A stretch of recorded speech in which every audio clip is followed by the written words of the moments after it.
How addicted are you? Here's my list of how easy it is to get addicted with online and digital services. You'll be amazed as I was. Let's start with shorts. I look at shorts on YouTube or TikTok or even what's the other one? Instagram, approximately 5 times a day. I've experienced a huge loss of time or productive time as a result. I look at them while checking my messages, while relaxing, or during voids between doing different projects online. How about checking the telephone? Okay, I have it right over here. Now, throughout the day, even though I have the ringer on so I can hear it, I check it at least hourly from probably 8 a.m. to 5 p.m. Now, in the evening, okay, from let's say 6 p.m. to 10 p.m., I probably check it every 10 to 15 minutes. Remember, the ringer's on. I check it during television commercials and even while I'm watching shows. Did anybody contact me? Is anything going on? So it always seems to have a strong influence. Now, how about online streaming services? In this house, we only use streaming services such as Netflix and Amazon. We don't have the regular Prime stations. This creates what I call binge watching. Now, years ago, when you were watching a series, we'd watch one episode this week and one episode next week because they came on each week. That worked out pretty well. You were looking forward to it, but you weren't watching it all night. But with the result of, or with the advent of these streaming services, you can watch a whole series, all the episodes in one sitting. Matter of fact, there's been weekends when I've watched the entire, maybe five seasons of something in one weekend. Now, over the years, we've watched pretty much every movie and video series that we've enjoyed. And matter of fact, a lot of the ones that I liked, I probably watched 2, 3, or 5 times. It's becoming difficult to find anything new to watch online. Now, how about just sitting there and relaxing? That's another thing I have difficulty with. Just sitting and relaxing like I used to do, meditating, contemplating. Now I find because of all this digital overload, I find myself sitting and relaxing, and within 5 minutes, either the telephone comes up or the television goes on. It's like I have such a problem with relaxing, such a short attention span. I need to be occupied. I even scroll on my phone during meals many times. I'll be eating and having breakfast and looking at the phone to see what's going on in the world.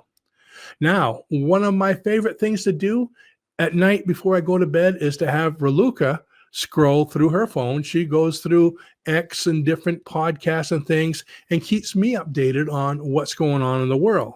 I enjoy doing that, but what happens? I'm focusing on these things when I'm trying to sleep. I roll over to go to sleep and I'm thinking, oh, that's happening in that part of the world. Oh, I didn't know that's going on. And it keeps your mind so busy, you have a hard time letting go. Now, with all the things I mentioned, I want to tell you, I'm so happy that I never got into playing video games. Because if I did, that would encompass probably all of my time. From what people have told me about games, they're so entertaining and so realistic. I don't think I could pry myself away from them. So, what kind of problems can these behaviors cause? Number one, a sedentary lifestyle. If you're not getting up and taking a break every 15 or 20 minutes, your neck starts to, stay like this, and your neck starts to hurt and your back starts to hurt. You have no exercise. And when you get up, you're sore, but you need to get up and do things. Number two is a shortened attention span. I feel like the squirrel, looking around. Oh, and that. Oh, you're always looking for the next fix, the next thing to keep your mind occupied. That's why shorts do so well. By only being a minute or less in time, it keeps people's attention and they go from one to the other, consuming all this information. Number three, it can create isolationism. Why? Because I stay in most every night And from dinner on until I go to bed, I watch television or I sit in front of the TV and look at the phone. So I'm there all the time. And if I have to go somewhere, it's like, oh my gosh, I don't want to do it. I've created a habit of it. In fact, last night at about 7 o'clock, I looked at Raluca. I says, come on, let's go to Walmart. We needed to go get a couple things over there. And she looked at me and said, really? And it seems so odd to break our routine and to go out. Now, creating this course helped to bring this to mind. So now I'm trying to do things to change it. And it was great. We went out, we had fun, we went for a ride, we came home, we went to bed. So it changed the evening routine. Number four, extreme eye fatigue from going from this screen to this screen to that screen. It seems like when I get done work, I get up, I eat dinner, I'm on the phone during dinner, and then I get up and I sit down and I start watching TV. Sometimes I'll say my eyes are sore from being on the computer so long because I have two screens here and I multitask on the screens. So what do? I get up and I go look on another screen, watch TV. So that creates eye soreness, eye fatigue. I can't tell you how many times I'm writing a book or something and Raluca says, wow, your eyes are red. You look like a lizard, because all the bloodshotness from continuing to focus and focus and focus on screens. Number five is a loss of efficiency.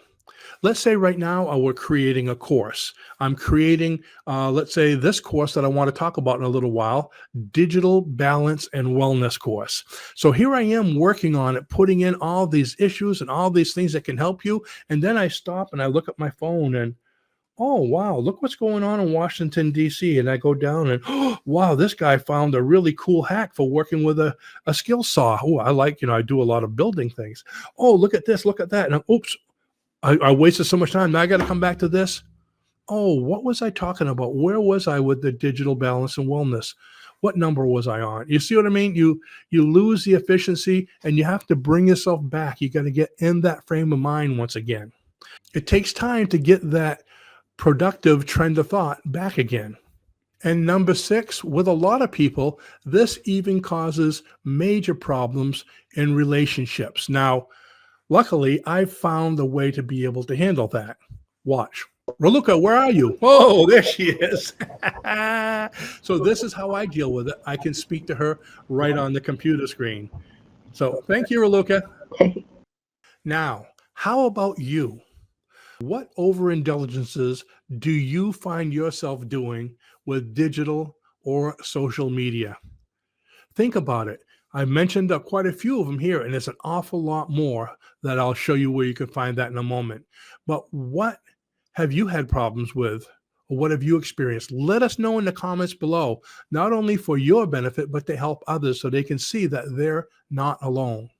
Now, the reason that I brought this up is to introduce our new course that I created called Digital Balance and Wellness. Now, Digital Balance and Wellness goes over many of these issues.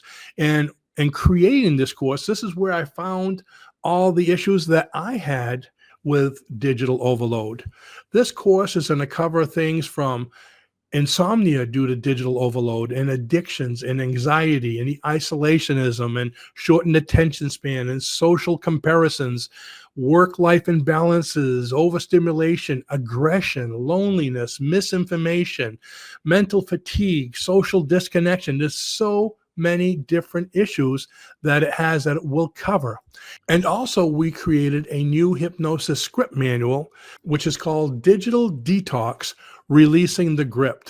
And you can find both of these to learn more about them in the description. You'll see the links below this video. So take a look at those because I guarantee it will be an awakening for you and it can change your life as it did for me.